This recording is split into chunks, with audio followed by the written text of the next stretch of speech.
sétimos anos. Todos bem? Hoje, eu, professora Amanda, e eu, professora Grazi, vamos dar continuidade àquela aula passada, que nós falamos sobre a centralização do rei e começamos a falar um pouquinho sobre o que nós vamos chamar de monarquias ou estados nacionais, certo? Vamos relembrar? Ao longo das aulas, vocês conheceram com a professora Grazi como funcionava o sistema feudal, o seu auge, e viram surgir uma nova classe, uma classe muito ligada ao comércio, que foi a burguesia. A burguesia, naquele contexto, ela começou a se destacar ao longo dos séculos, tendo seu apogeu ali nos anos finais da Idade Média, quando os burgos, que eram as cidades fortificadas, foram ganhando mais força, mais povoado, e os burgueses começaram a querer fazer um comércio mais intenso. E para eles era um pouco difícil transitar de um feudo para o outro, sendo que eu não tinha uma única moeda, lembra que nós falamos disso na aula passada? E que entre um feudo e outro, as estradas eram perigosas, poderiam ocorrer saques. E se eles estavam ganhando força, querendo participação política, eles iam querer que os seus interesses fossem olhados. Vamos ver como isso vai acontecer e qual a importância disso? Pessoal, vocês prestaram atenção na professora Amanda quando ela falou em saque? Vamos pensar, a burguesia passava por um caminho e, logicamente, além dos impostos que elas precisavam de pagar ali para o senhor feudal para transitar naquele espaço, tinha o problema também da pilhagem das mercadorias. Como que eles iam lidar com essa situação? E aí nós vemos essa aproximação, então, entre a burguesia e o rei, com o intuito de favorecer e de facilitar esse comércio. Tanto é que essa situação, ela também foi conhecida como lesa majestade. O que o rei fez junto com a burguesia? Um acordo. Qual que era esse acordo? Olha, burguês, se por acaso você precisar passar por ali e a sua mercadoria for saqueada, o crime não vai estar sendo contra você. O crime é como se estivesse sendo realizado a mim mesmo, né? A ele próprio. Então, essa situação é um dos fatores que iam aproximando cada vez mais a burguesia do rei. Mas também nós não podemos esquecer o quê? Que essa aproximação também se dava da seguinte forma. A burguesia, lembra que nós vimos que ela estava lá numa classe social, ela era rica, mas não podia mudar de posição social. Então, qual que era a ideia? Galgar, ou seja, ter poder, ter mais privilégios, igual à nobreza. Mas como que ela ia conseguir isso? Aproximando do rei, ou seja, ela financiava empreendimentos reais, pegava o dinheiro que ela tinha, que era muito, e entregava para o rei.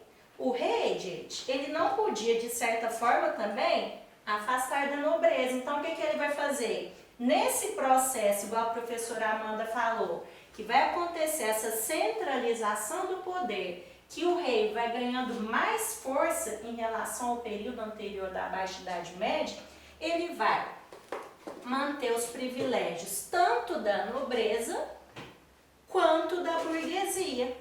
Ou seja, eles eram um alicerce para que o rei continuasse ali naquela situação. Então, nós vemos aqui o rei no centro e as outras pessoas em volta, sendo que os grupos que vão ter uma aliança maior com o rei é a burguesia e a nobreza. Mas será que eram só eles? Vocês viram também que durante a Idade Média existia uma instituição muito forte, a instituição religiosa, a igreja. Não seria diferente essa aproximação do rei. Se ele já tinha uma aliança com a burguesia, onde eles tinham aí os seus interesses em conjunto, mas ele não excluiu totalmente os senhores feudais e as nobrezas, faltava então ele se aliançar com a igreja. Durante um tempo na Europa ocorreram algumas invasões. Lembra que nós vimos que no período feudal não existiam os países que nós conhecemos hoje, França, Portugal, Espanha. Eram apenas feudos, as porções de terra, cada um com seu senhor feudal. Durante as invasões árabes ali na Península Ibérica, que é onde hoje fica Portugal e Espanha, das formas para reconquistar aquelas terras foi recorrendo ao rei e recorrendo à igreja. Dessa forma, a igreja vai se aliançando aos reis, que vai ganhando força para que em possíveis invasões tenha um exército forte que vai ser financiado pela burguesia para proteger e manter aquele território sob a liderança daqueles europeus. Outro exemplo foi Aragão e Castela, lá na Espanha, que ao casarem, como eram conhecidos reis católicos, por serem reis que se casaram e eram católicos, vão unificar um reino e trazer então essa aliança entre igreja e rei. Por que essa aliança entre igreja e rei se torna tão importante? Porque a partir dela, o rei vai começar a ter aquele que nós chamamos de direito divino. Vai ser colocado como se a sua autoridade, como se a sua liderança fosse de fato maior e superior à dos outros nobres e fosse uma liderança guiada e dada por Deus, já que a igreja comungava daquela ideia de liderança dos reis. Então vamos lá, a professora Amanda já falou um ponto importante da igreja e dessa vinculação do rei como se fosse um enviado do próprio Deus. Vamos pensar, pessoal, se o rei, vamos lá, ele é um enviado de Deus, o que isso significa?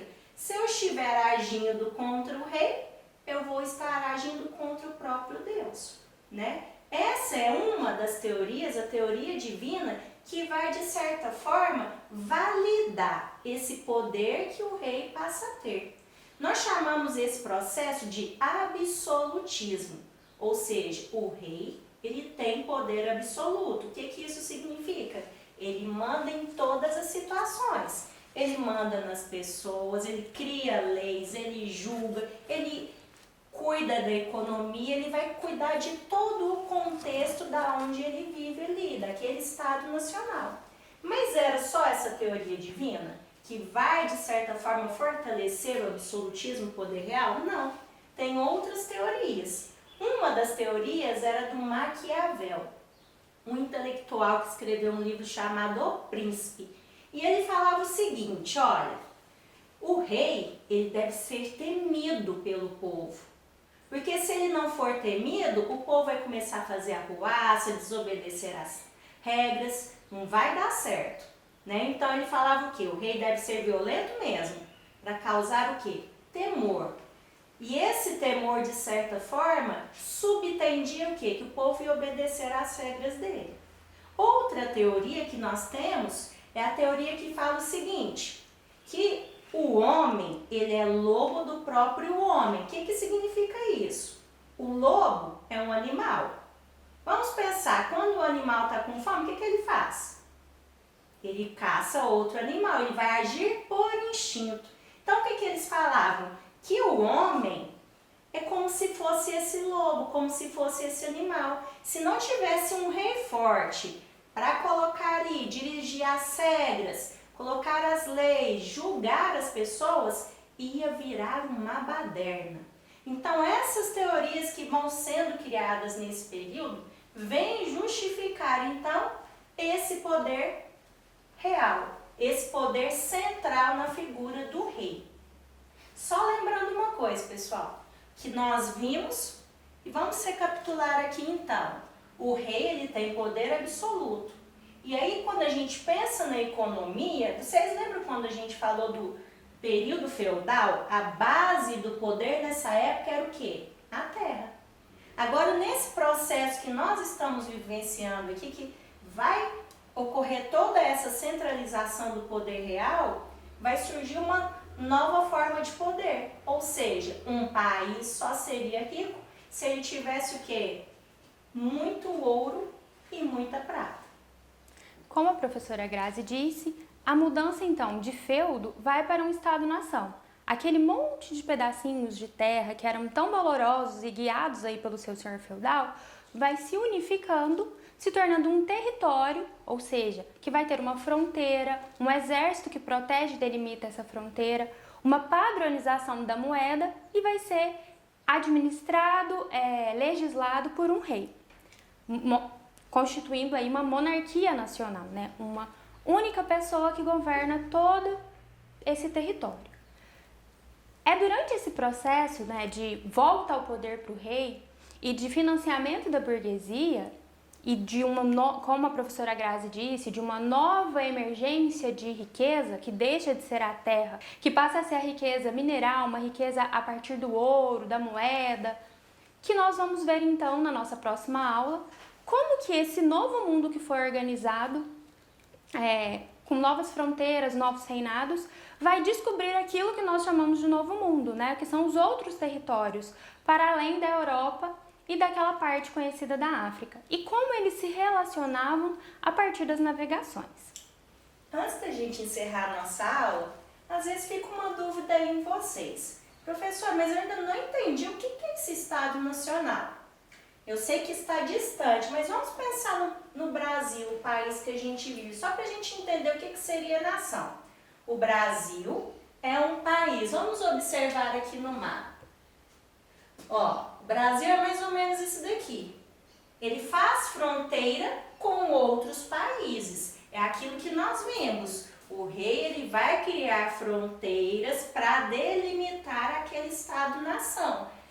Pensando nisso, vamos observar aqui, ó, o Brasil faz fronteira com Peru, Equador, Uruguai, Argentina. Só isso? Não. Qual é a língua que nós falamos aqui no Brasil?